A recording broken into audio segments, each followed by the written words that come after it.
Hello बच्चों, आज हम एक कहानी सुनेंगे जो कि एक बगुले की है। एक बार की बात है, एक नदी में कई सारी मछलियां रहती थी। जैसा कि हम सभी जानते हैं कि मछलियां नदी में ही रहती हैं, या कहें कि मछलियां पानी में ही रहते हैं।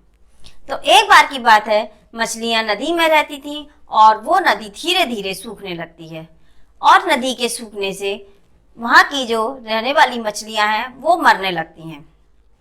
वहीं पास में एक पेड़ था जिस पर कि बगुला रहता था और वो मछलियों को मार करके खाता था। और क्योंकि वह बूढ़ा हो रहा था और वह मछलियों का शिकार नहीं कर पाता था, तो उसने एक योजना बनाई कि कैसे इन मछलियों को मारा जाए। वह नदी के पास जाता है और वहां जाकर के मछलियों से बोलता है कि यहीं पास में एक सरोवर है जिसमें बहुत सारा जल है और जो कि साफ भी है। ऐसा करते हैं, क्योंकि मैं बूढ़ा हो गया हूँ, इसलिए एक दिन में एक मछली को ले जाऊंगा और उस सरोवर में जाके मैं छोड़ आऊंगा, और जिससे तुम लोग वहां पर आराम से रहने लगोगी। मछलियों को बगुले की बात अच्छी लगती है और मछलियां तैयार हो जाती हैं। अब बगुला रोज एक मछली को ले जाता और थोड़ी दूर जाने पर उस मछली को मार करके खा जाता। अब रोज बगुला ऐसे ही करने लगा और मछलियां ये समझती थी कि भाई कि जो हमारी साथी मछलियां हैं कि वो उस सरोवर में ठीक से रह रही हैं।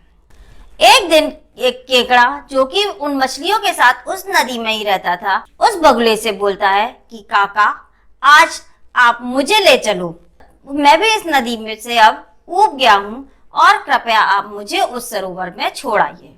बगुले ने भी सोचा कि मछलियों को खाते खाते एक साथ भोजन करते करते मैं बोर हो चुका हूँ, चलो आज मैं केकड़े को मार करके खाऊंगा, तो जिससे मेरे मुंह का टेस्ट भी चेंज हो जाएगा। और बगुला हामी भर लेता है। केकड़ा बगुले की गर्दन को पकड़ करके उस पर लटक जाता है और बगुला उड़ जाता है।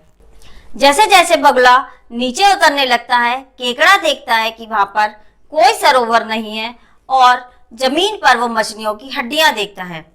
केकड़े को समझते देर नहीं लगती कि बगुला मछलियों को पागल बना रहा था और वो उनको सरोवर में छोड़ने की बजाय उनको मार करके खा रहा था। और उसके बाद केकड़ा बगुले की गर्दन को बहुत कस के पकड़ लेता है और उसकी गर्दन को वो नहीं छोड़ता। बगुला तिलमिलाने लगता है और उससे कहता है कि तुम मेरी गर्दन को छोड़ो, लेकिन केकड़ा उसकी गर्दन को नहीं छोड़ता और इतनी कस के वो उसकी गर्दन को पकड़ता है कि बगुले की मृत्यु हो जाती है और उसकी गर्दन उसके शरीर से अलग हो जाती है।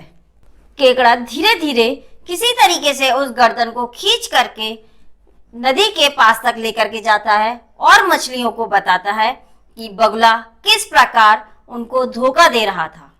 वो उनको सरोवर में छोड़ने की बजाय उनको मार करके खा रहा था। मछलियां केकड़े की चतुराई पर बहुत खुश होती हैं और उसको बहुत ज्यादा धन्यवाद कहती हैं, क्योंकि केकड़े ने मछलियों के प्राण बचाए थे। तो इस कहानी से हमें यह शिक्षा मिलती है कि हमें कभी भी अपने शत्रु की बात में नहीं आना चाहिए। जो हमारा शत्रु है वो हमारा कभी भी अच्छा नहीं चाह सकता। जैसे कि बगुला मछलियों का शत्रु था और वो मछलियों को सरोवर में छोड़ने की बजाय उनको मार करके खा रहा था, ऐसे ही हमारा जो शत्रु होता है वो कभी हमारा अच्छा नहीं करेगा, वो हमेशा हमारा बुरा ही करेगा। तो हमेशा हमें इस बात का ध्यान रखना चाहिए कि अगर हमारा कोई शत्रु है तो हमारा शत्रु जब हमारी कुछ हेल्प करता है तो हमें बहुत ज्यादा सतर्क रहना चाहिए कि हो सकता है कि उसमें उसका अपना कोई स्वार्थ छिपा हो। कोई जरूरी नहीं है कि वो हमारे लिए कुछ अच्छा ही कर रहा हो। तो मुझे उम्मीद है ये कहानी आपको पसंद आई होगी। Thank you.